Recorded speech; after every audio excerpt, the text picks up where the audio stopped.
Ventilation SIMV या assist control दो में से किसी एक मोड से शुरू कर सकते हैं। पहले आप वेंटिलेटर पर डालने से पहले बच्चे की ब्रेथ रेट नोटिस करें कि खुद की उसकी ब्रेथ रेट क्या है।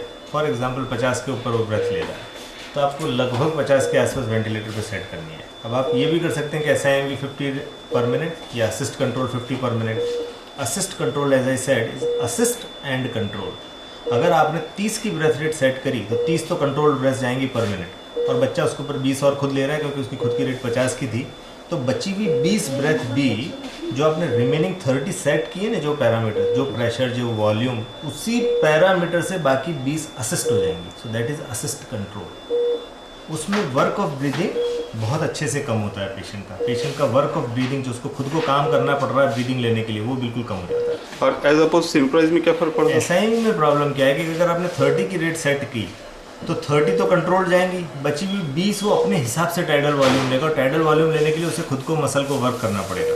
सो उसका वर्क ऑफ ब्रीदिंग ज़्यादा रहेगा। Now the question arises then why not to set breath rate of 50 in SIMV में 50 की रेट सेट कर दो तो सारी की सारी कंट्रोल जाएंगी, परंतु असिस्ट कंट्रोल की 50 की रेट एंड SIMV की 50 की रेट में भी अगर आप वर्क ऑफ ब्रीदिंग कैलकुलेट करेंगे पेशेंट का तो SIMV में ज़्यादा होगा।